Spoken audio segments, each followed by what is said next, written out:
devant l'agneau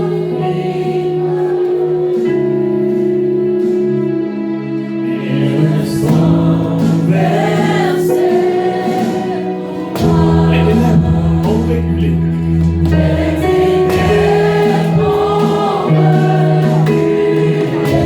Devant l'œuvre de la croix.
Bénis frère.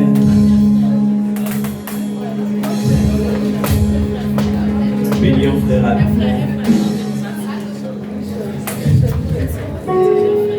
Saluons frère, bénis frère.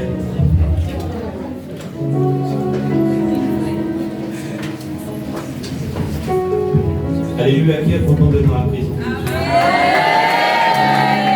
Nous sommes donc au dimanche, le verre de la semaine. sommes là encore une fois de plus pour partager la parole du Seigneur, communier avec notre Dieu. Amen. Communier avec nous. Infiniment, abondamment, bien au-delà de tout ce que tu demandes au travers de la puissance qui agit en toi. Dieu est capable de faire tout ce qu'il dit, il fera. Il accomplira toutes ses promesses envers toi. Garde la foi en Dieu, il ne t'abandonnera pas, il fera. Dieu est capable de le faire. Il est capable. Dieu est capable de faire tout ce qu'il dit, il fera. Il accomplira toutes ses promesses envers toi.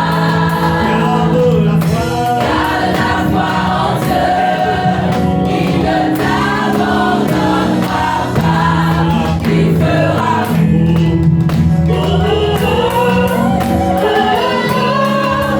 Il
Que le Seigneur nous bénisse.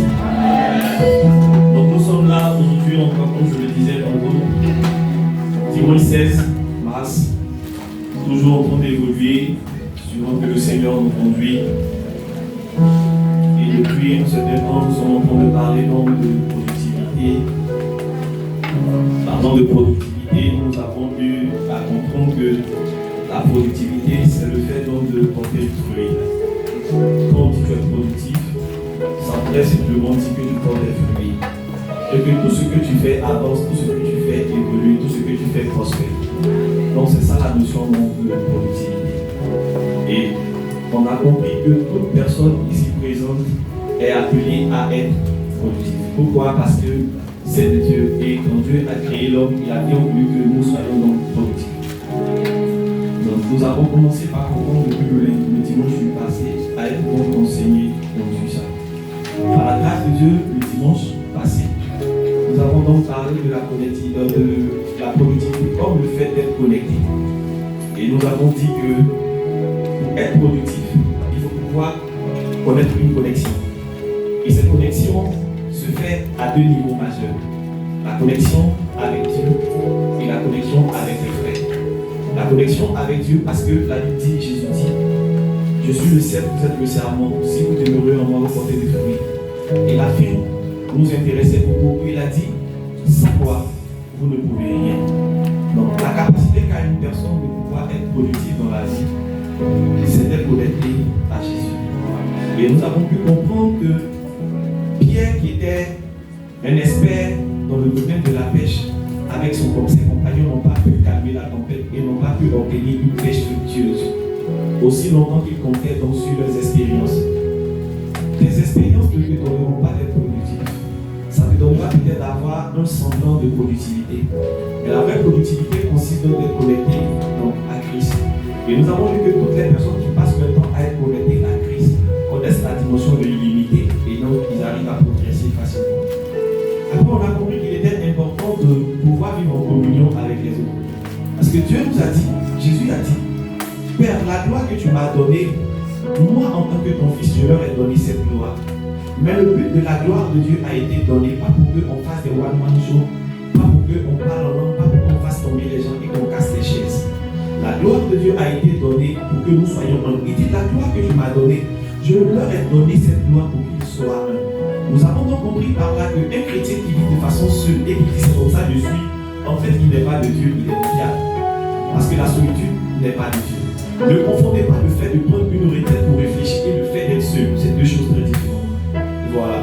Et nous avons vu qu'il y avait la productivité là où les frères sont réunis, en ce sens où Dieu dit, là où l'un de trois sont assemblés, je suis au milieu d'eux. Ce qui garantissait donc la présence de Dieu qui, premièrement, faisait notre point 1. C'est-à-dire que quoi, notre premier point, c'était d'être connecté à Dieu pour pouvoir être productif.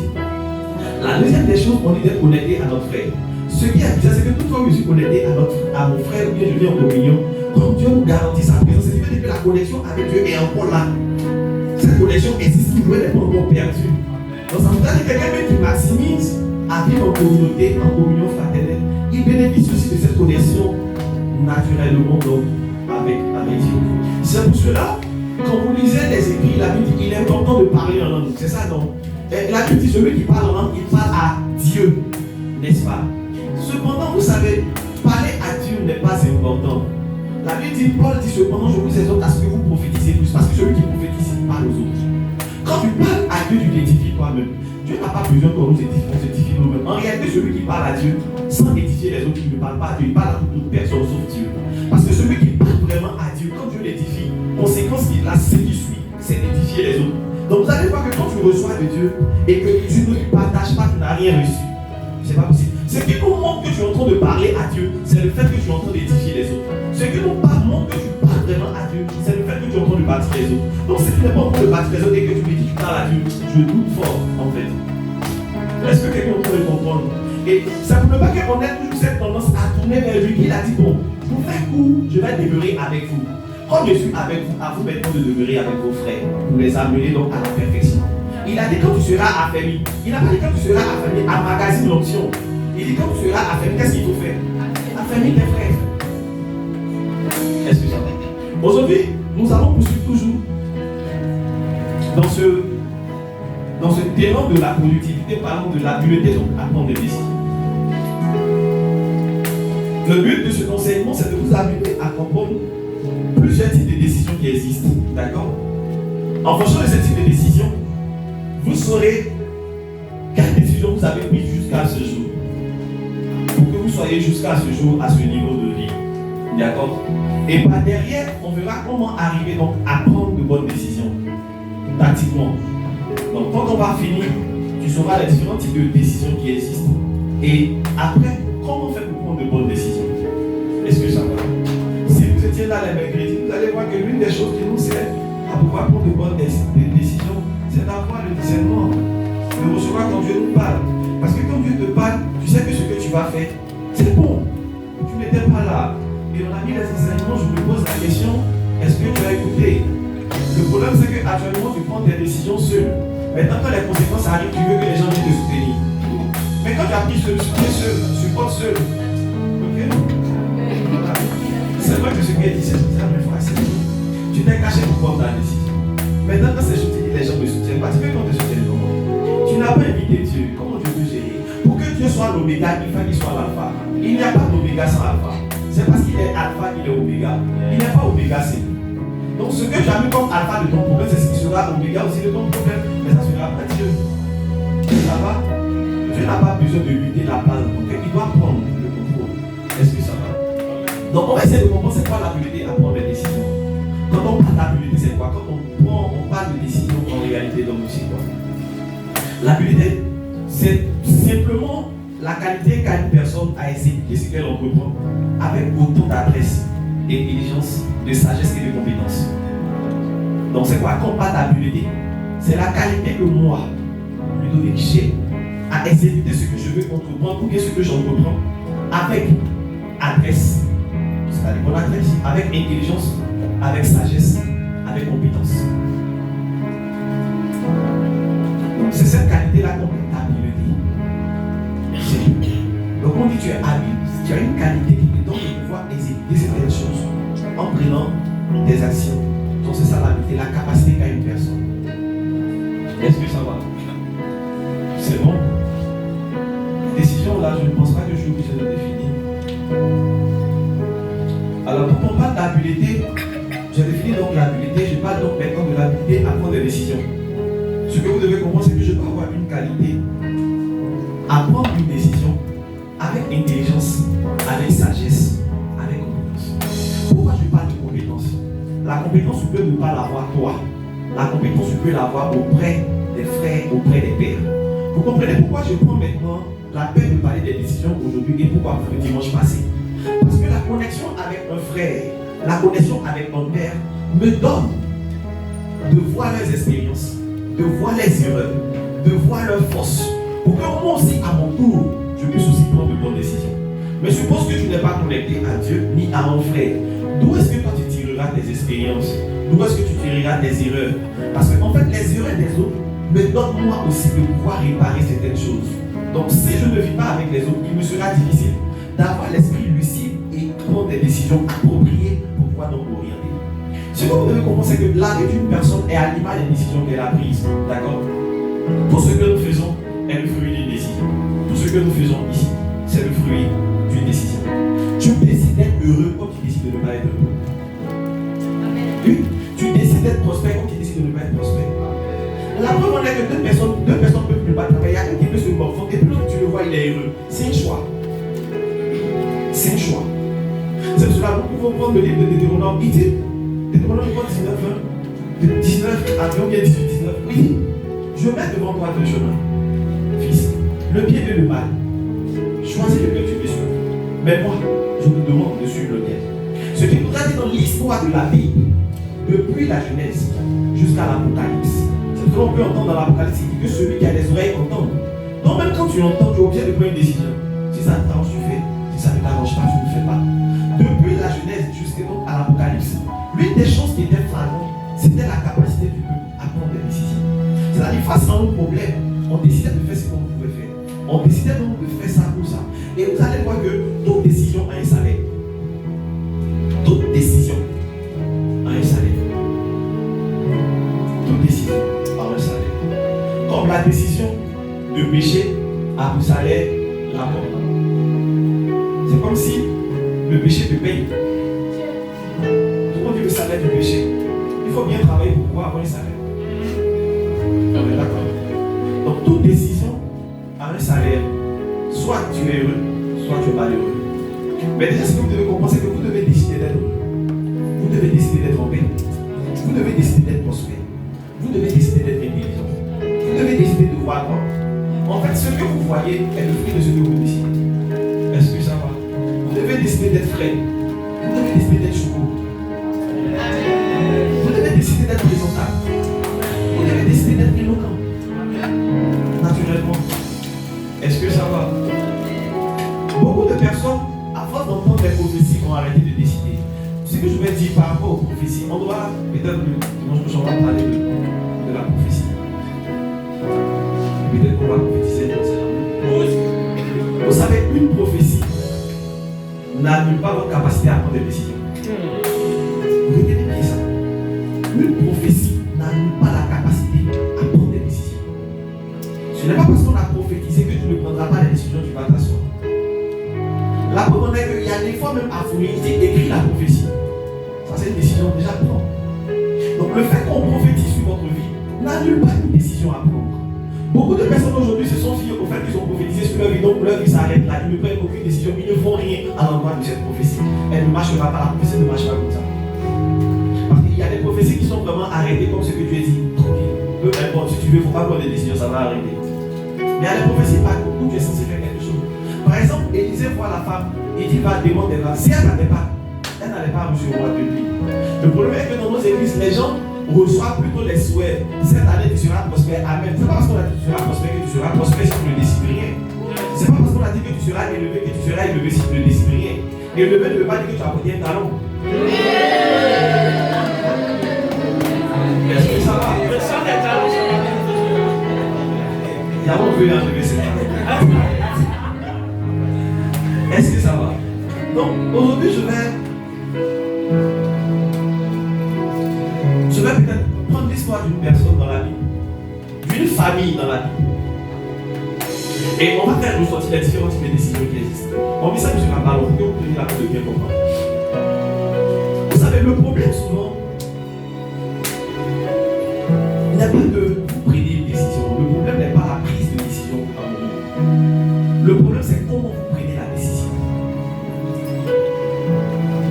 C'est aussi vous voyez la nuance. Le problème n'est pas le fait que je prenne une décision. Le problème, c'est comment je prends la décision. Parce que dans la vie, beaucoup de personnes ont pris des décisions, mais rater le comment leur a fait donc échouer. Rater le comment leur a fait donc dévier. Donc le problème n'est pas dans la prise de décision. La problème est que nous sommes pris une décision.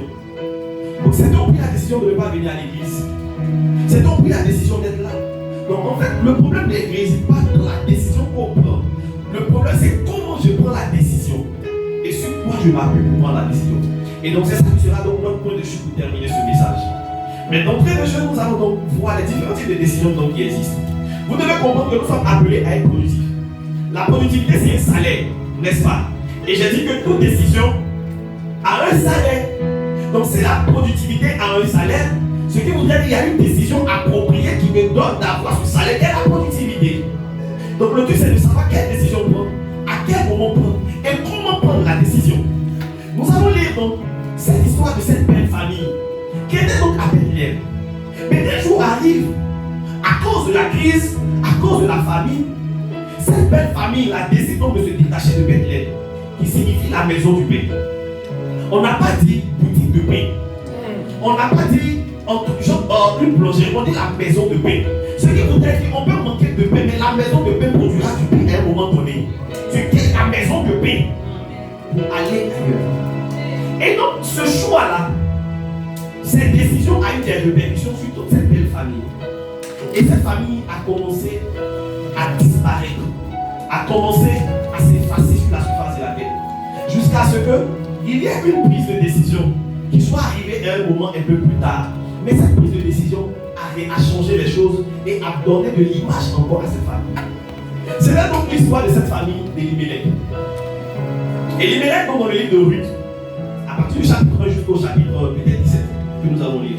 On va lire tout doucement pour qu'on puisse suivre. Ruth, le chapitre 1, à partir du verset 1. À l'époque des juges, il y eut une famille dans le pays.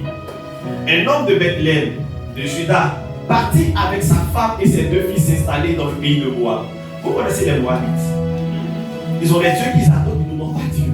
C'est un temps qui décide de quitter la maison de paix pour aller dans un pays qui n'adore pas Dieu, qui adore, qui mange des trucs comme ça.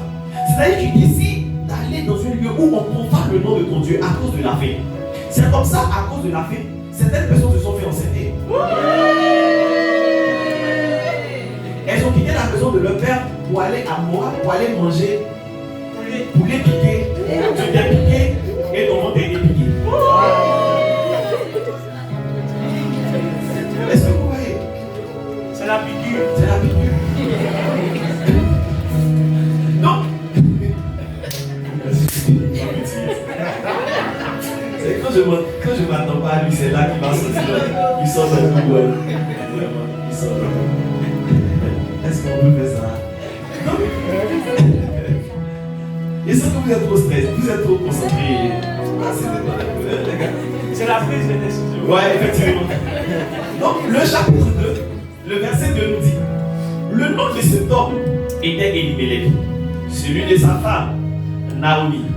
Et ses deux enfants s'appelaient Machlon et Giljon. Ils étaient des Éphratiens de Bethléem en Juda, arrivés au pays de Moab, ici établis. Allons-y. Elimelech, le mari de Naomi, mourut et elle resta avec ses deux fils. Elles prirent des femmes moabites. L'une s'appelait Orpa et l'autre Ruth. Et ils habitaient là environ 10 ans. Regardez bien. 10 ans. Avançons. Bizarrement, ces deux fils, franchement, ils moururent. Ainsi, tous les deux et Naomi resta privée de ses deux fils et de son mari.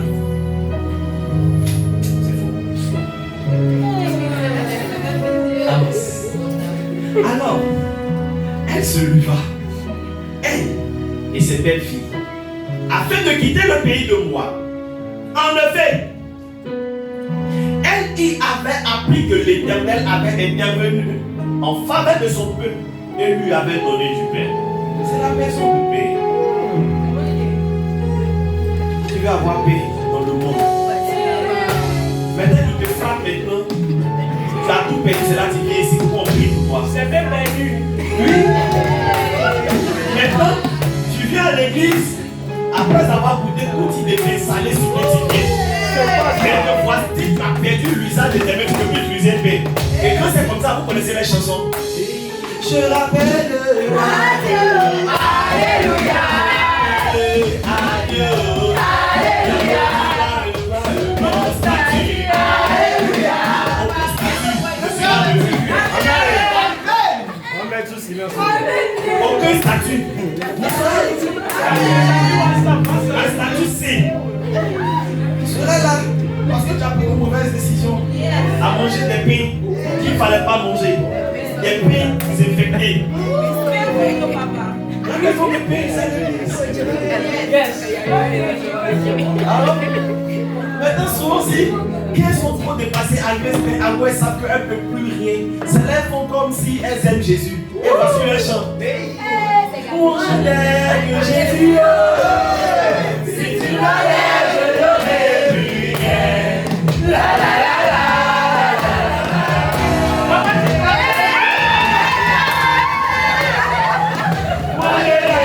j'aime Jésus.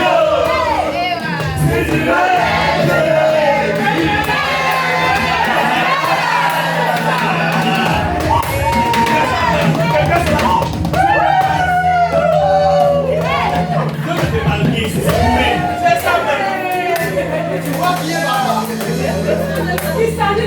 Comme si elle nous fait croire que Dieu est tout prêt. On n'attrape pas. Elle pleure facilement.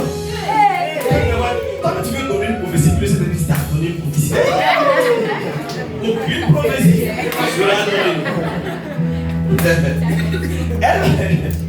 Elle partit de l'endroit où elle habitait, accompagnée de ses deux belles filles. Et elle se mit en route pour retourner dans le pays de Juda. Allons-y encore. Naomi, voici encore là. Naomi dit à ses deux belles filles: allez-y, retournez chacune dans la famille de votre mère. Que l'Éternel agisse avec bonté envers vous, comme vous l'avez fait envers ceux qui sont morts. Qui sont morts. Comme vous l'avez fait envers ceux qui sont morts et envers moi. Que l'Éternel fasse trouver à chacune du repos dans la maison d'un mari. Puis elle les embrassa. Elle se mit à pleurer. Non, c'est fort. Non. Et puis elle pleurait tout haut.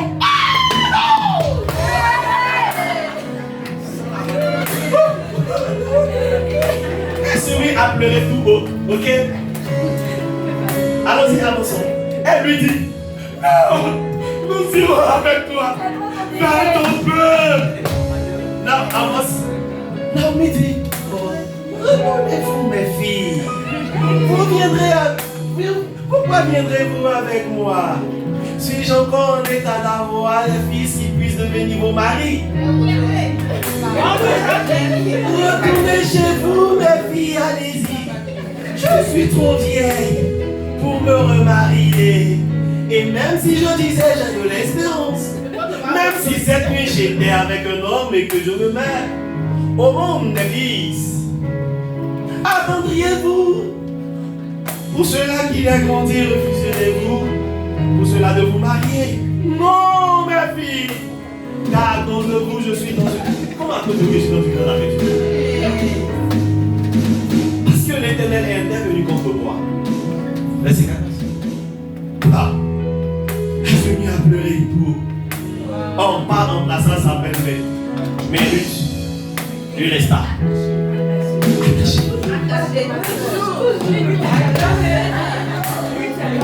Naomi dit à Ruth, tu vois, ta belle sœur est retournée vers son peuple et vers ses dieux. Retourne chez toi comme elle. Ruth répondit, ne me pousse pas à te laisser, à repartir loin de toi. Où tu iras, j'irai. Où tu habiteras, j'habiterai ce que tu as déjà. Ton peuple sera mon peuple et ton Dieu sera mon Dieu. Où tu mourras, je mourrai et j'y serai. Que l'Éternel me traite avec la plus grande sévérité. Si autre chose que la mort me sépare de toi. Est-ce qu'on peut acclamer pour la parole? C'est une histoire qui est triste, même quand tu ne dis pas la Bible. Donc tu ne connaissais pas ça. Tu voyais ça comme tu dois chercher ta belle-sœur, elle a envoyé chercher Marie. Genre vous voyez, genre les gens qui font les passes. Naomi, elle va faire passe à lui, elle a menti. Et puis elle dépose souhait. Alors, dans cette histoire, il y avait plusieurs personnes qui ont pris des décisions. À savoir Elimelech, à savoir Naomi, à savoir Orpa et à savoir Ruth. Les 4 personnes nous montrent donc 4 types de décisions dans la vie d'une personne. La première décision qu'avait prise Elimelech, c'était une décision mauvaise. Une décision prise à la hâte. Pour lui, la famille seule a suffi pour qu'il quitte le pays. Et beaucoup de personnes prennent ces décisions. C'est ces décisions-là que plusieurs personnes prennent sans consulter Dieu. Ils prennent des décisions suivant leurs émotions. Ils prennent des décisions suivant ce qu'ils pensent. Ils prennent des décisions suivant ce qu'ils voient.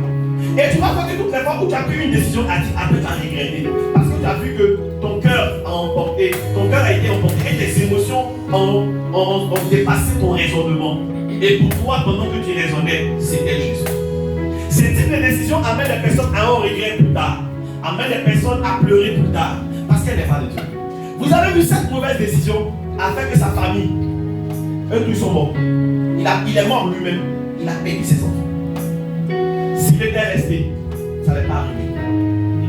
À l'opposé d'Elimelech, on a vu Isaac dans la Bible qui voulait descendre en Égypte parce qu'il y avait la famine. Dieu lui a dit non. Tu n'iras pas. Non, reste ici. Ne bougera pas. Il est resté. Lui, par contre, il est parti. Vous voyez, dans l'histoire, on parle de Boaz. Boaz, quand Naomi est revenue et que Ruth lui a dit, j'ai travaillé dans le champ d'une personne qui s'appelait Boaz. Je lui voudrais dire, elle connaissait Boaz. Avant de partir. Parce que regardez, elle a fait au moins 10 ans après la mort de son mari. Quand elle vient ici, elle ne connaissait pas Boaz, elle a dit c'est qui. Mais elle dit, il est de la famille de mon mari, il est de la famille. Ce qui voudrait dire, elle connaissait Boaz. Et que Boaz, lui, n'est pas parti pendant que eux le parlaient. Beaucoup de personnes aujourd'hui prennent des décisions parce que bon, elles ont faim. Si j'ai pas mangé son poulet, à la maison c'est garni. Assez de manger le garni. Demain, tu vas manger le cantonais. Yes! Que de manger un poulet et que demain, tu ne gagnes même pas le garni. Papa, tu connais les menus, hein? Oui, effectivement. Je connais les menus. Vous voyez? Donc, dans le livre de Genèse chapitre 13, verset 8 au verset 12, on voit donc l'histoire d'Abraham et de son neveu Lot. Lorsque il sort, il dit, ah, petit, je ne veux plus me discuter avec toi. Choisis où tu veux partir. Qu'est-ce qu'il a fait? Il a regardé là où il y avait la vertu. Il a pris une décision active. Ça aurait été un bon petit. Il aurait dit, ah, doyen Abraham, vieux, je sais que je suis ton neveu. C'est vrai qu'on se dispute, mais je ne peux pas accepter qu'une dispute nous sépare. Même si elle doit nous séparer, dis-moi, où est-ce que je dois partir? Ça aurait aidé l'autre. La décision qu'il avait, c'est pas l'autre plus tard qui t'a sur ton mégoment. Tu avais même ton frère dans ton père. Après, elle est venue encore à cause de toi venir interviewer. Il aurait pu faire ça. Puis elle n'a pas pris la décision de quitter Jésus Marie qu'on le clashait. Comment on peut te dire, arrête de mon Satan, puis tu es toujours là. Maintenant on te dit, oh, va, tu te plains. On n'a pas encore dit Satan, tu te fâches. Donc, vous allez voir que Elimelech a pris cette décision à la hâte, sans consulter, en tenant compte de quoi des problèmes, en tenant compte de quoi de la situation, en tenant compte de quoi. En fait, c'est tellement dit, dans comptabilité là, il n'y a pas de travail. Non, moi je ne peux pas faire comptabilité. Ça n'a aucun sens. Tu ne peux pas prendre une décision comme ça si elle n'est pas mûrie, si elle n'est pas de Dieu. Ça va? L'autre décision, c'est la décision donc de Naomi. Vous avez vu, quelque part on dit 10 ans après. Souvent, quand vous prenez une mauvaise décision, voici ce qui arrive. Dieu permet qu'il y ait des difficultés pour vous donner de retirer. De fait, l'itinéraire a été recalculé. Mais toi, tu entends l'itinéraire a été recalculé. Mais non, tu fonces seulement. Tu fonces. Fonce. L'itinéraire sera annulé. Oui, l'itinéraire sera annulé. Je vais aller. Vous êtes maintenant perdu, je ne me retrouve plus. Donc, vous allez voir que Naomi a pris une décision tardive. La décision tardive, c'est que le message de la mort de son mari l'aurait interpellé pour prier, pour savoir pourquoi son mari est parti. Et qu'est-ce qui a été la cause de la mort de son mari. Malgré qu'elle a vu la mort de son mari, elle est restée. Elle aurait pu décider là de se retourner. Après ces deux enfants, avance un peu, avance. Priva, non, moi, retourne. Retourne encore. Voilà, voyez. Il prie des femmes. C'est-à-dire 10 ans après. C'est 10 ans après. Ils habitaient là 10 ans. Maintenant, allons au verset 5. Vous voyez, c'est 10 ans après ces enfants sont morts. Je pense que si tu es là, que tu as pris de mauvaises décisions, que tu t'entends, l'opportunité t'est donnée de sortir de ce culte, de réfléchir, de prendre une décision mûrie, de prier et de changer tes choix. Amen. Sinon, après avoir entendu ce message, si tu persistes, je te donne un mois. Le témoignage qui va ici va ensemble que non. Parce que les témoins ne sont pas seulement souvent. C'est là comme tu avais un témoin qui t'a dit que non, je vais être dédié. Généralement, on n'a pas ce genre de témoins. Normalement, on peut avoir ça aussi pour amener les gens aussi à comprendre que. On va faire ça. Vous voyez, Naomi n'a pas pu profiter. Les gens ne profitent pas. En fait, les gens veulent profiter de leur jeunesse pour prendre la décision de servir Dieu. Après, cette décision, elle est tardive. Les gens veulent profiter de leur argent, veulent profiter de leur business. Pour dire, lorsque je vais avoir tel âge, c'est là. Mais vous voyez, si les gens meurent tôt dans la vie dans laquelle nous sommes, c'est juste pour nous donner un enseignement que la vie n'est pas un acquis. La jeunesse, avoir l'énergie, ce n'est pas un acquis. Être vigoureux, ce n'est pas un acquis. Faire abdos n'est pas un acquis. Ok? C'est pas parce que tu as des muscles que en fait, ça veut dire que tu es en forme, que tu vas vivre longtemps et que tu pourras réaliser. Ça n'a aucun lien. La productivité n'a rien à voir. Les décisions n'ont rien à voir avec la forme, avec tout. Non. Et c'est dans ça que les gens sont là. L'heure de décider, c'est pas demain, c'est maintenant. L'heure de choisir Jésus, c'est pas demain, c'est maintenant. Tu es là, tu m'écoutes. Depuis on te parle de Jésus, mais il n'a pas encore bien accepté. C'est maintenant, il faut l'accepter. Amen. Il y a des gens à qui on a évangélisé qui n'ont pas accepté le Seigneur. À leur sortie, ils sont morts. Tu fais du mal à Vous voyez, si la productivité est le fait de lier à Christ, et que toi tu n'acceptes pas Christ, tu ne connaîtras pas la productivité. Et pour toi, tu vas jalouser les gens. Mais les gens ils ont accepté Jésus. Ils ont réglé leur vie. Toi, tu attends quoi? Tu attends de te marier avant de donner ta vie à Jésus. Mais c'est là maintenant qu'on te frapper la nuit. Il va rentrer à 3h, il est ivre, il te frappe, mets dessus. C'est quoi ce que tu fais de déménagement chez tes parents 10 jours, 10 fois dans l'année. Après, il y avait la décision d'Orpa. La décision d'Orpa au début était cette décision où Ruth dit, partez, ne me suivez pas. Parce que Ruth a dit partez. Et Naomi a dit partez. Orpa est parti. Vous voyez, il y a des gens qui prennent des décisions, mais leur décision n'est pas ferme. Leur décision se sent fondement. Donc on a parlé de la décision active. On parle de la décision active. On parle là maintenant des décisions sans fondement. Sans force, sans fondation. Parce que Orpa arrivé un moment, elle décida de partir. Vous voyez la petite Orpa. Remonte au verset 13 s'il te plaît. Remonte encore s'il te plaît. Je pense au verset. Allons-y encore. En haut. Vous voyez, la Bible dit non. Nous irons avec toi. Ce qui vous a dit que Orpa et Ruth ont dit au début qu'elles vont partir. Cette décision était bonne. Mais regardez, Orpa n'a pas pu tenir. Elle a laissé plus tard et elle est partie. Aujourd'hui, beaucoup de personnes prennent une décision. Quand elles commencent à rencontrer 2-3 petites difficultés, elles changent d'itinéraire. Seigneur, l'itinéraire a été recalculé. Ok, mon enfant, bénédiction a été recalculée. Que nous dit Jacques, le chapitre 1, à partir du verset 5 jusqu'au verset 8? La Bible dit que les personnes irrésolues, Dieu ne peut pas leur donner quelque chose. Ce qui me fait mal, vous savez, les fois où on fait jouer les émotions de Dieu, c'est les fois où on dit la personne a décidé de ne plus suivre. Par exemple, dans Hébreu, voilà, Jacques chapitre 1, verset, il dit, avance 6, qu'il la demande avec foi sans douter, car celui qui doute ressemble aux vagues de la mer, que le vent soulève et agit de tous côtés. 7, qu'un tel homme ne s'imagine pas qu'il recevra quelque chose du Seigneur. Donc les gens qui sont irrésolus, n'espérez pas recevoir quelque chose du Seigneur. Donc si la productivité est de Dieu, qui est du Seigneur, tu ne recevras pas la productivité. Pourquoi? Parce que tu n'es pas ferme dans ce que tu dis. Tu n'es pas résolu quand tu prends une décision. Tu n'es pas résolu quand tu donnes quelque chose. Pour toi, lorsque 2-3 difficultés arrivent, apparaissent net, tu changes d'itinéraire. Et parce que tu changes d'itinéraire, la productivité aussi change d'itinéraire. La vérité, si vous n'êtes pas prêt pour me louer, susciterez des pierres pour me louer. Donc c'est pas parce que toi tu ne sais pas que ça fait mal à Dieu, tu peux susciter d'autres personnes. Depuis qu'il sait Dieu, tu as donné quoi à Dieu? Tu l'apportes quoi? Dis-moi, tu l'apportes quoi? Que tu changes d'itinéraire.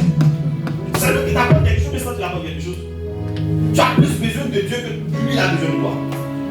Lui, ce qu'il devait faire, il a fait, il a donné son fils. Si après tu veux, il ne faut pas être conscient pour le servir. Tu vas être conscient en fait. Et si ta conscience arrive en enfer, ça sera trop tard. C'est du cul, moi. Effectivement. Prends Galates chapitre 6, verset 9. Ne négligeons pas de faire le bien, car nous moissonnerons autant convenable si nous ne relâchons pas. Orpa a relâché. Elle n'a pas moissonné. Orpa a relâché. Elle n'a pas connu le Dieu d'Israël. Elle n'a pas connu le Dieu illimité. Elle s'est limitée à ses dieux de Kémosh. Elle s'est limitée à ses dieux en tant que Moabite. Combien de fois vous avez pris une décision et que vous n'avez pas tenu jusqu'au bout? Tu as décidé d'évangéliser. Où est passée l'évangélisation? Tu as décidé d'être soumise. Où est passée ta soumission? Tu as décidé de servir Dieu. Où est ton service? Tu as décidé de changer de vie, de donner. Où est passé? Où sont passées vos décisions? C'est la question que moi je voudrais vous poser. Où sont passées les décisions que vous avez prises qui étaient bonnes? Maintenant, qui vous a arrêté un si bon chemin? J'aime bien le chant de pasteur Mohamed Sanogo qui dit que le combat est long, la voie est difficile. Il dit, il n'a pas dit que ce sera facile. Il a parlé de moments difficiles, les temps d'épreuve, d'opposition, les temps où tout va mal, où on se sent si seul. Il n'a pas dit que ce sera facile. Non, non, non, il n'a pas dit que ce sera facile. Pourtant, à cause des épreuves, à cause des épreuves, tu t'es découragé. Tu n'as plus d'envie, plus d'espoir, plus de force pour combattre. Vous voyez, eh bien, est-ce l'attente d'un enfant ou du mariage? Est-ce les défis financiers qui vont t'arrêter? Garde tes bonnes valeurs, ta détermination. Au fond de toi, tu sais que ta cause est juste. Alors pourquoi vas-tu t'arrêter? Fortifie-toi, persévérer, persévérer. Tu dois persévérer, persévérer, persévérer, persévérer, persévérer. Vous voyez, Orpah n'a pas tenu. Beaucoup ici, quand l'année a commencé, je vais servir Dieu. Beaucoup ici, quand l'année a commencé, je vais commencer à prier. C'était une bonne décision. Le diable sait que c'est une bonne décision. Il a dû te traumatiser avec 2-3 petites situations. Et tu as arrêté de croire. Le diable savait que la décision que tu avais prise de faire la volonté de Dieu était la bonne. Mais en cours de route, parce qu'un responsable a dû hausser le ton, tu t'es arrêté. C'est l'ensemble d'élever les tons sur toi qui te donnera d'être une personne affermie et évoluée. Dis-moi où sont passées vos décisions. Va réfléchir quand l'année a commencé. Qu'est-ce que tu voulais faire? Qu'est-ce que tu avais décidé de faire? Si tu te rappelles et que tu te mets à pouvoir les appliquer, je crois en Dieu qui est juste fidèle et qui a béni de te donner, de connaître aussi les exploits. Dieu ne travaille pas avec des personnes qui décident aujourd'hui et qui demain disent autre chose. Que nous dit Hébreux chapitre 10, le verset 38? Là, ils ont fait intervenir l'émotion de Dieu. Ils ont fait intervenir l'âme du Seigneur. Moi, ça m'a touché. En fait, Dieu n'est pas émotionnel. Donc, mais là, quand on fait intervenir, ça pour moi, ça me touche. Il dit, le juste vivra par la foi. Mais, non, prenons Louis II, pas second 21. Tu parles une autre version rapidement. Regardez. Et mon âme, et il dit, et mon juste vivra par la foi. Mais s'il serait dit, mon âme ne prend pas plaisir en lui. L'âme de Dieu n'a pas pris plaisir en Orpah. Et c'est le cas de beaucoup de personnes aujourd'hui. Vous avez décidé de gagner des âmes. Vous savez quoi? Vous avez décidé d'inviter des gens. Chaque fois qu'on prête, vous dites, à partir d'aujourd'hui, je vais faire ça. Mais tu n'as pas fait. La décision part du niveau où quand un enseignement est donné, tu dis, l'enseignement est fort, hein. À partir d'aujourd'hui, je vais faire ça. Pourquoi passer cette décision? Tu ne peux pas être béni autant de fois tu vacilles. Quand Dieu veut te bénir à l'ouest, toi tu sors d'un dos au nord. Quand Dieu veut te bénir au nord, tu sors d'un dos au centre. Quand Dieu veut intervenir au centre, tu sors d'un dos à l'est. Mais comment de cette vie de caméléon, tu peux recevoir une bénédiction? C'est pas possible. Dieu ne travaille pas avec des esclaves. Dieu ne travaille pas avec des personnes qui sont indécises. Non, Dieu travaille avec des personnes qui sont précises, des personnes qui sont concises et des personnes qui savent venir. Il dit, vous avez parti sur le roc. Le roc, c'est ce type. En fait, il parle du roc parce que le roc, peu importe les vagues, vous n'allez jamais voir un roc qui se déplace. L'identité du roc, c'est la stabilité. L'identité du roc, c'est quelque chose qui est fixe, qui demeure.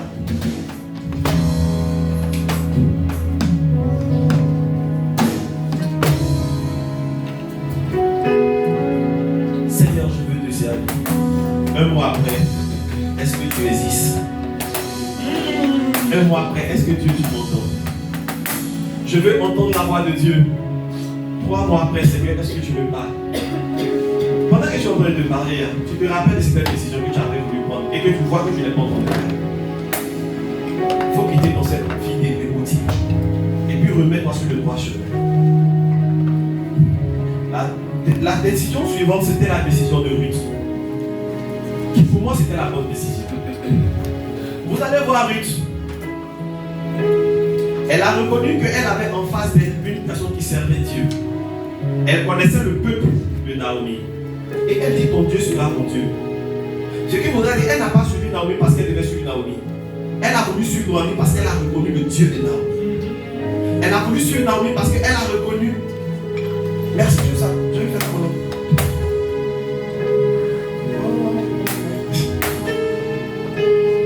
En fait, c'est ça. Elle a suivi lui. Elle dit, ton Dieu sera mon Dieu. Où tu iras gérer. Ça voudrait dire que quoi? Je ne vois pas ta personne, mais je vois le Dieu que tu sais. Je connais Bethléem. On a entendu parler du peuple d'Israël, comment ils ont malmené les gens ici. Si toi, Ruth, tu viens de ce pays-là, c'est que tu sais un bon Dieu.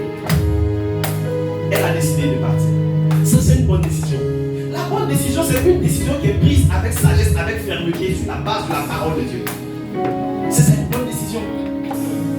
C'est cette décision qui est prise avec fermeté, avec sagesse, sur la base de la parole de Dieu, sur la base de la révélation de Christ.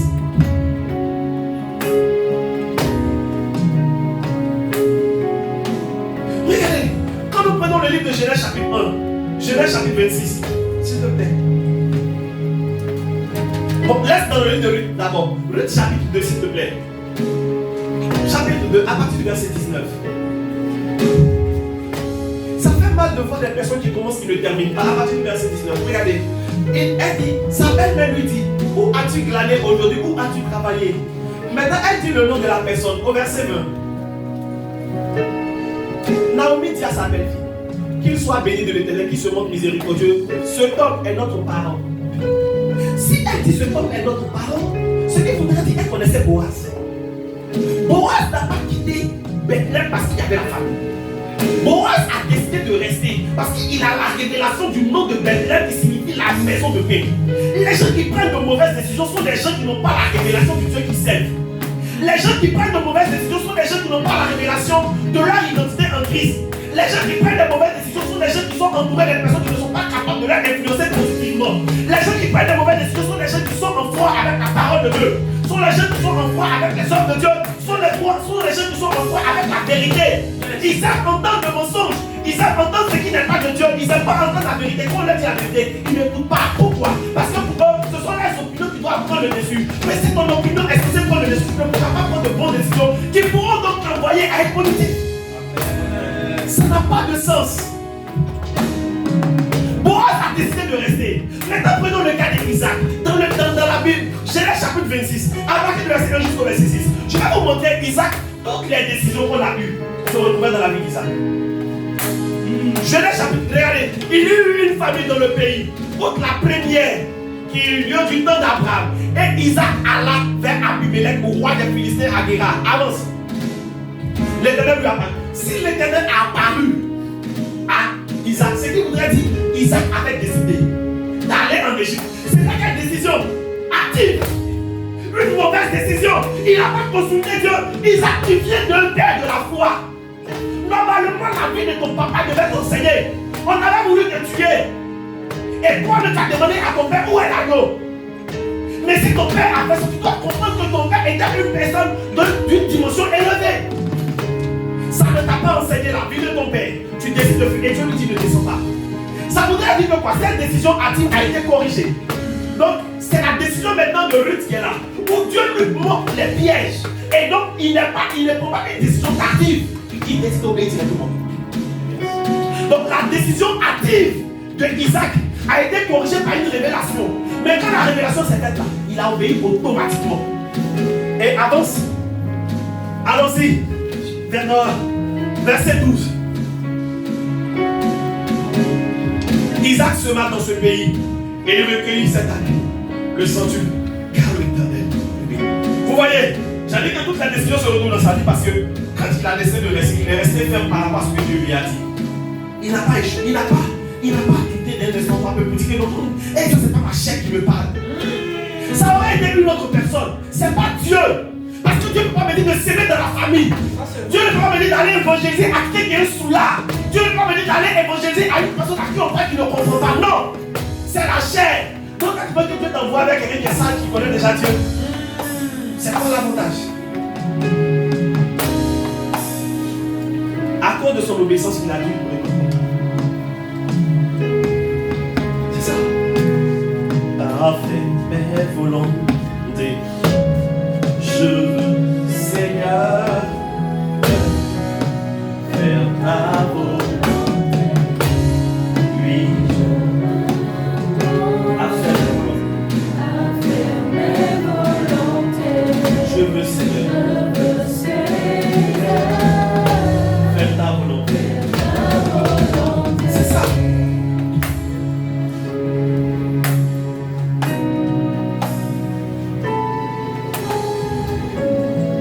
Les gens ne sont pas productifs. Parce que même quand ils sont connectés à Dieu et que Dieu leur parle, ils se disent que c'est leur chair et que ce que Dieu leur a dit c'est trop pharaonique. Ils préfèrent prendre des raccourcis. Jésus n'a pris aucun raccourci. Mais Jésus a été tenté. On est tous d'accord.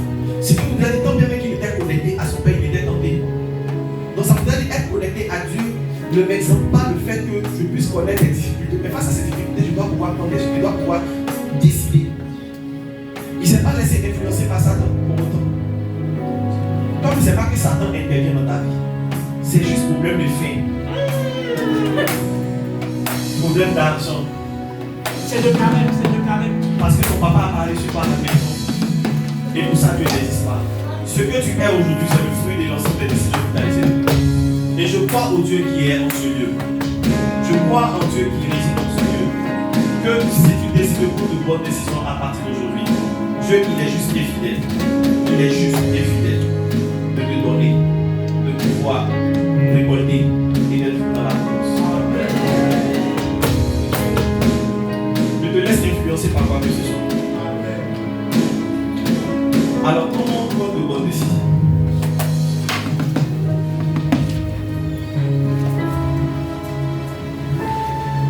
Comment prendre de bonnes décisions? Premier point. Les bonnes, tout ce qui est bon émane de Dieu. D'accord? Pour prendre une bonne décision, premièrement, naturellement, il faut être né de nouveau et obéissant. Je ne dis pas être né de nouveau seulement. Parce que être né de nouveau seulement ne suffit pas. Pour pouvoir prendre de bonnes décisions, il faut naître de nouveau et être obéissant. Obéissant à quoi? À tout ce que dit la parole de Dieu. Je répète que je dis, la parole de Dieu n'est pas un menu où on décide d'obéir à certaines parties ou on laisse d'autres parties. C'est seulement un menu quand tu arrives dans un restaurant que tu peux choisir le plat qui te convient. La parole de Dieu, la Bible, n'est pas un menu. Nous sommes censés obéir à tout ce qui est écrit dans la parole. Ne trie pas les versets qui t'arrangent comme tu veux et quand tu veux. Si tu veux continuer, tu ne pourras pas prendre de bonnes décisions. Parce que déjà avec la Bible, si tu considères la Bible comme un menu, tu prends ce qui t'arrange. Donc tu es capable aussi, si dans la parole de Dieu, tu tries et tu prends des décisions, à plus forte raison c'est que tu touches à la vie. Tu n'as même pas respecté Dieu en triant et en prenant ce qui t'arrange. Ce qui vous donne dans ta vie même là, Dieu ne peut pas intervenir. Je répète que je dis, la Bible, ce n'est pas un menu où on choisit d'obéir à ce qu'on veut. On est censé obéir à tout. On est censé croire à tout. Donc il faut être né de nouveau et obéissant. Pourquoi j'insiste sur le fait d'être né? Si tu n'es pas né de nouveau, tu n'es pas conduit par Dieu. Et si tu n'es pas conduit par Dieu, les décisions que tu prendras ne seront pas de Dieu. Ça sera du diable. Parce qu'à l'instant, tu es conduit par le diable. Donc ta décision ne pourra pas porter du fruit comme tel. Ça te donnera. Bon, je prends l'exemple d'un broudeur. Ok? Un broudeur, il évolue, il a pris une décision. Il a l'argent, il roule dans peu importe, peut-être dans mes bacs. N'est-ce pas? Dans Ponji aussi. Oui. Mais le truc, c'est que, arrivé à un moment donné, ta décision aura pour un salaire financier pour le développement. Est-ce qu'il n'a pas pris une décision d'aller s'offrir? Si. Mais comme il n'est pas né de nouveau et qu'il n'a pas la conscience de Christ, cette décision-là a été biaisée depuis le départ. Est-ce que ça va? Autre chose, c'est votre capacité à consulter Dieu avant de prendre la décision. J'ai aimé la vie particulièrement de David. Regardez, quand vous lisez l'histoire de David, il est plusieurs fois écrit David consulta l'Éternel. David consulta l'Éternel. David consulta l'Éternel. David consulta l'Éternel. Prenons 1 Samuel chapitre 23, le verset 2. Pourquoi? En fait, ça m'a plusieurs fois touché. 1 Samuel chapitre 23, verset 2. Regardez, David consulta l'Éternel en disant, irai et battrai ces Philistins. Et l'Éternel lui répondit, va, tu battras les Philistins. Ce qui vous a dit, la décision d'aller combattre ne venait pas de lui. Il est né de nouveau, il obéissait à Dieu. Ce n'est pas suffisant. La chose que je suis né de nouveau et que je suis obéissant, la vraie obéissance suppose que je dois d'abord rechercher l'instruction avant d'avancer. C'est ça la vraie obéissance. Parce que je n'obéis pas en fonction de ce que je vois, mais en fonction de ce que Dieu me dit. Donc qu'est-ce qu'il fait? Il va consulter Dieu pour ne pas que sa décision soit une mauvaise décision. Allons-y au verset Samuel chapitre 30, verset 8, s'il te plaît. Plusieurs fois, ça ressort. Regardez, et David consulta l'Éternel en disant, poursuivrez ces troupes, l'atteindra chez l'Éternel, lui dit. L'Éternel lui répondit, poursuis, car tu atteindras et tu délivreras. Prenons 2 Samuel 2, verset 1.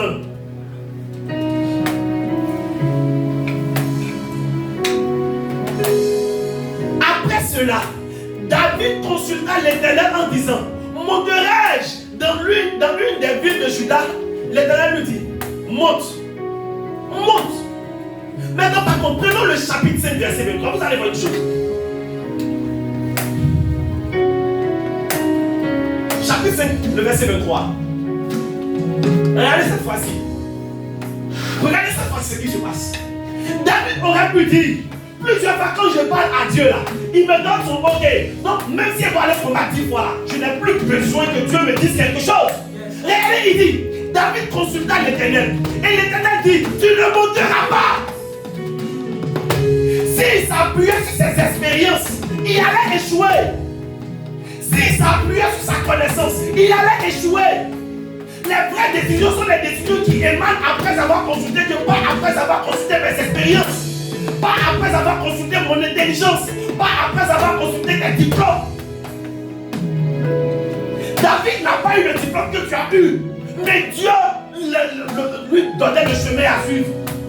Tu te sers de ton diplôme d'ingénieur parce que tu penses que ça peut influencer, que ça n'influence personne. David aurait pu dire plusieurs fois, Dieu m'a dit, je peux partir. Dieu dit non, ne va pas. Dieu dit non, ne va pas. Je me rappelle lorsque le peuple d'Israël était avec Josué. Il fut un moment où ils sont partis attaquer, ils ont perdu. Moïse et Josué leur a dit, ne partez pas, ils n'ont pas écouté. Parce que pour eux, ils avaient l'habitude de gagner. C'était une mauvaise décision. Maintenant, pourquoi est-ce que j'ai parlé de l'importance d'être né de nouveau et puis j'ai vu obéissant?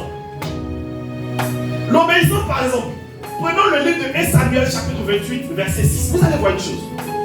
L'obéissance est la voie qui te donne la capacité de toujours entendre Dieu pour prendre de bonnes décisions. Saül consulta l'Éternel. On lit ensemble, l'Éternel fait quoi? Ni par les songes, ni par l'urine, ni par les prophètes. Pourquoi Dieu ne répond pas à Saül? Saül n'était pas obéissant. Saül ne faisait qu'à sa tête. Donc tu peux demander une orientation à Dieu, mais il ne peut pas te répondre parce que depuis que tu es né là, tu n'es jamais obéissant. Même ton papa à la maison, tu ne le respectes pas. Et tu veux que Dieu te parle. Il est écrit dans la Bible, honore ton père et ta mère. Mais comme toi, tu ne passes pas ton temps à lire la Bible, et que chaque fois que tu vas lire la Bible, tu ouvres comme ça, ou tu tombes sur lit, et si tu tombes sur le Nouveau Testament, tu dis, bah, le Nouveau Testament, tu tombes ta Bible.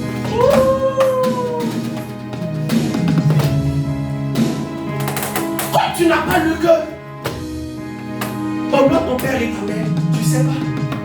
La Bible dit, Dieu n'a pas répondu à ça.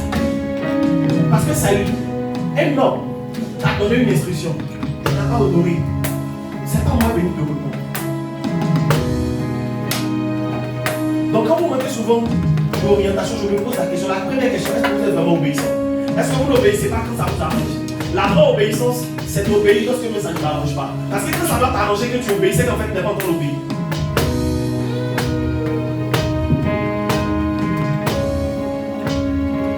C'est trop facile à obéir, c'est qu'il y a pièges. C'est vrai. C'est trop facile à enlever des pièges. C'est vrai, ça c'est vrai. Parce que quand Dieu doit t'emmener quelque part, il t'emmène quelque part où tes moyens ne peuvent pas t'amener, où tes forces ne peuvent pas t'amener, pour que tu dises, oh, est-ce que Dieu peut? C'est ça. Donc du coup, quand tu crois, en fait, la foi que tu as eue en faisant, qui bloque les choses. Dieu n'est pas un enfant, les gars, soyons sérieux, pour t'emmener quelque part où il ne peut pas te donner les moyens d'y arriver. C'est pas un enfant. Où il va avoir sa gloire, de vous à moi. Vous pensez que Dieu aime la honte? Il n'aime pas la honte. C'est pour cela que vous allez remarquer que Moïse prenait ça souvent pour lui faire des chantages. Yes. Il dit, ah, mais si on meurt là, si on nous frappe là, ils vont dire que tu nous as enlevé. Il dit, c'est vrai, Momo. Il dit, Momo, tu m'as pas, hein. Momo était trop fort. Regardez, je prie dans le nom de Jésus que toutefois vous allez consulter Dieu, que Dieu vous oriente, que Dieu vous donne des décisions. Je prie que vos oreilles ne soient plus fermées quand Dieu vous parlera. La fluidité avec laquelle Dieu parlait à David, cela sera ton partage. Aucune de tes rencontres avec Dieu pour une décision quelconque ne sera silencieuse. Je prie que Dieu te parle comme il parlait à David. Si tu dois partir, il te donnera le temps de parler. Si tu ne dois pas partir, il te dira aussi. Tu ne resteras pas silence radio. Tu ne resteras pas sans réponse. Tu ne resteras pas sans orientation. Tu viendras rendre témoignage que toutes les fois où je me suis approché de Dieu, Dieu m'a parlé. Dieu t'a donné son esprit pas pour que tu ne puisses pas l'entendre. C'est pour que tu puisses l'entendre et pour que tu puisses parler et que tu puisses bouger en ton esprit.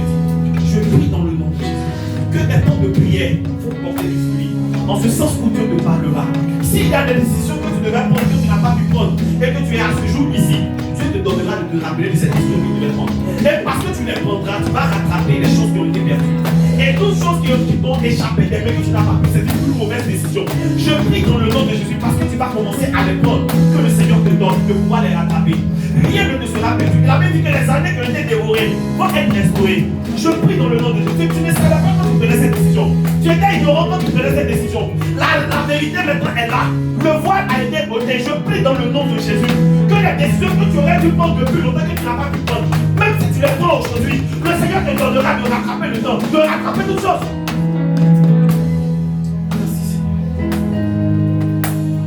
Prenons le livre de Proverbes chapitre 19, le verset 1. Je vais donner notre point. Ce point, c'est apprendre auprès des pères, auprès des frères, auprès des aînés. Donc, pour prendre une décision, on a parlé d'être né de nouveau et obéissant. On a parlé de consulter Dieu. Là, je suis en train de parler d'apprendre auprès des pères, auprès des frères, auprès des aînés. Regardez Proverbe 19, verset 20.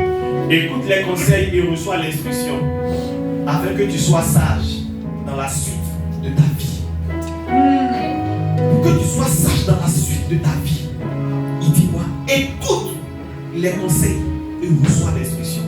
Mais dis-moi, est-ce que le fait d'écouter les conseils et de recevoir les instructions, ça me donne de voir si j'obéis ou pas? Parce que ma capacité à obéir là, me donne de pouvoir être sage dans la suite de ma vie.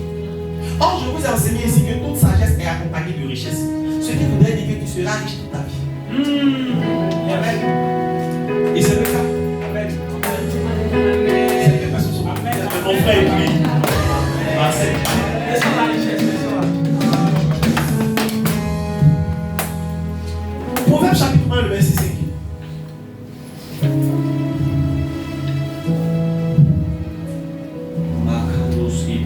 Que le sage écoute et il augmentera son savoir. Et celui qui est intelligent accueillera de l'habileté. Cette capacité à choisir. Donc l'habileté devient par ta capacité à écouter. Mais quand on écoute qui? Tu n'écoutes pas toi-même. Tu écoutes quelqu'un qui te parle.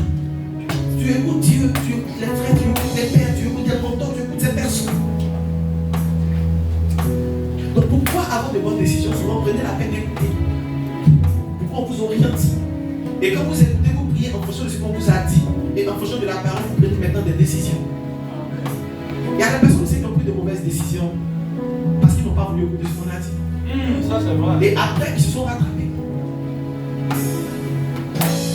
Il y a un ici, mais tout récemment, il a pris une décision, après il a regretté. Il m'a écrit, il dit, puissant que j'ai pas fait, que je n'ai pas eu.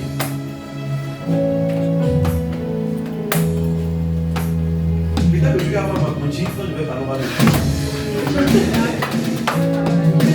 Proverbe chapitre 15, verset 22. Proverbe 15, 22. Les projets échouent faute d'une assemblée qui délibère. Mais ils réussissent quand il y a de nombreux conseillers. Dans cette version, il y a bon nombre de conseillers. Je préfère la version bon nombre. On pouvait avoir mauvais nombre. Donc tu peux avoir des conseillers, mais de mauvais conseillers. La preuve est que je me rappelle d'une histoire dans la Bible où il y a un jeune qui est venu au pouvoir. Et il a consulté les vieux. Les vieux lui ont dit qu'il ne faut pas faire. Il a consulté les jeunes. Les jeunes lui ont dit non, si tu fais ça là, enlève-vous dans les jeunes. Il a perdu la vie.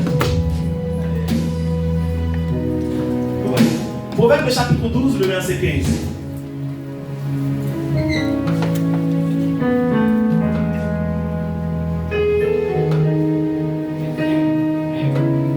La voix de l'insensé est droite à ses yeux.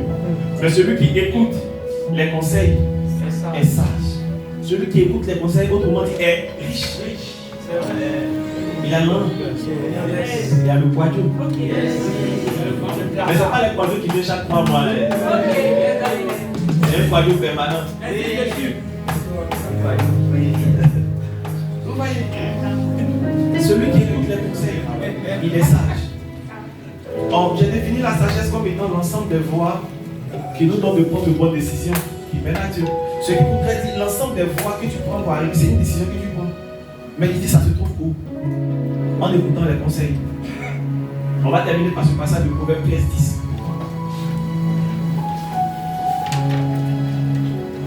C'est seulement par orgueil qu'on excite les querelles, mais la sagesse est avec ceux qui écoutent les conseils. Donc en fait, c'est orgueilleux de ne pas demander avis à quelqu'un. C'est orgueilleux de ne pas écouter quelqu'un, de ne pas apprendre. Or, la Bible dit, l'orgueil précède la chute. Donc au lieu d'être productif, ne sera pas productif. Parce que la productivité est le fruit de la sagesse. Et vous pouvez nous faire comprendre que toutes ces sagesses peuvent s'obtenir au travers des conseils, au travers du fait d'apprendre auprès des gens. Mais toi, non seulement tu veux apprendre auprès des gens, mais c'est toi qui organises pas, on ne peut jamais te parler. Comme si tu avais la science infuse. Si tu étais si intelligent que ça, pourquoi tu as besoin des autres dans la vie? Il faut évoluer seul. Les amis que tu prends dans tes vie, il faut aller pour ton ami pour porter. Tu peux, même pour aller pour ça sous-entend que tu ne peux pas fabriquer ta machine, tu n'as pas besoin de quelqu'un. Tu dois aller trouver les matières premières. Et même là encore, tu dois crier parce que c'est pas toi qui as mis. C'est Dieu qui a mis les matières premières. Et quand tu viens de dire que tu n'as pas besoin de quelqu'un, tu es idiot. La Bible dit, ceux qui ne cherchent pas de telles choses stupides, c'est de la stupidité que de penser que je peux tout seul. Même Jésus a eu besoin, qu'on le voie, il a eu besoin de cet esprit. Cet esprit seul n'a pas suffi à Jésus, il a eu besoin de disciples. Ce qui veut dire que c'est la volonté de Dieu qu'une personne soit accompagnée.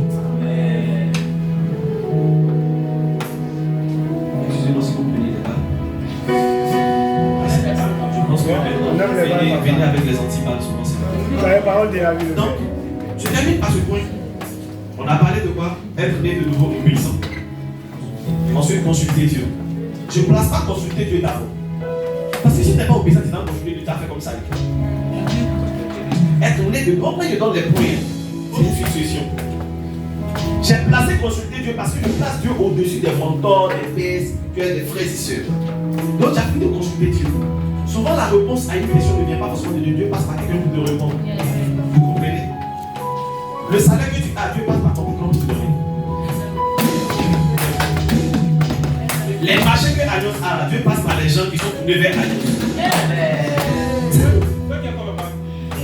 C'est faux. Vous savez, comme j'ai dit en entrée de jeu, le fait d'apprendre auprès des pères et des frères va te donnera, et va te donner pas longtemps pour toi, va te donner de pouvoir connaître leurs exploits, leurs échecs et tout. Vous avez vu, lorsque le peuple d'Israël devait aller combattre le peuple Haï, ils avaient fait une défaite une fois. La première défaite, ils n'avaient pas construit, ils sont partis et puis ils ont perdu. Donc la deuxième fois, Josué a dit, bon, comme premièrement on a échoué, c'est qu'on va faire. Vous allez partir vers eux, après là-bas, vous allez courir. ils vont se dire comme on avait perdu premièrement là, c'est qu'on a peur d'eux encore. Et pendant qu'ils se vont en train de vous poursuivre là, nous on va brûler la vie derrière. Vous voyez, ils ont appris de quoi? De leur échec pour prendre quoi? Une bonne décision.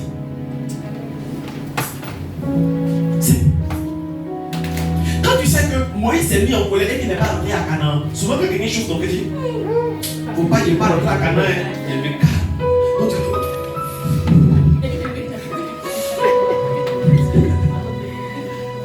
Maintenant, je termine par ce point. Vous savez, Jésus est sage.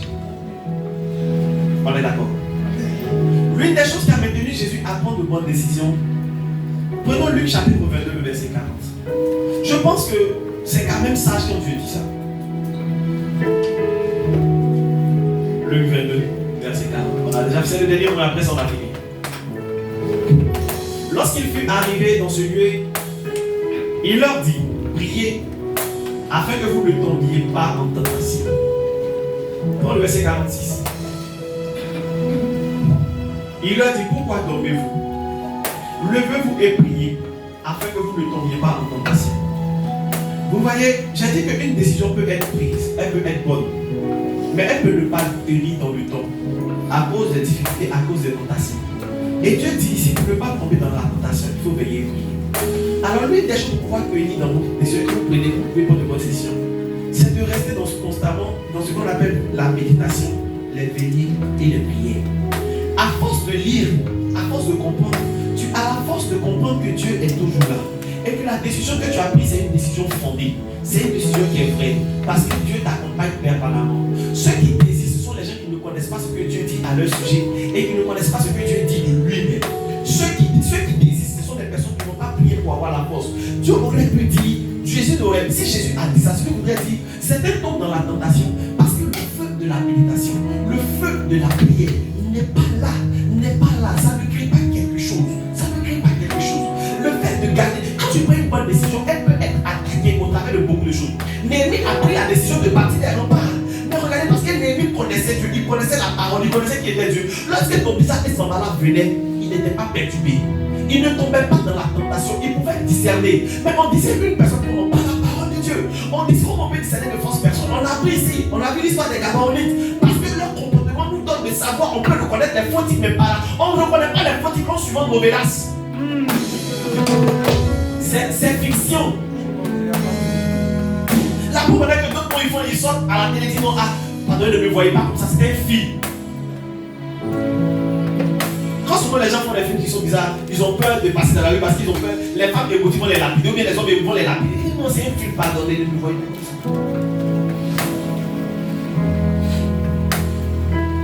Est-ce que ça va?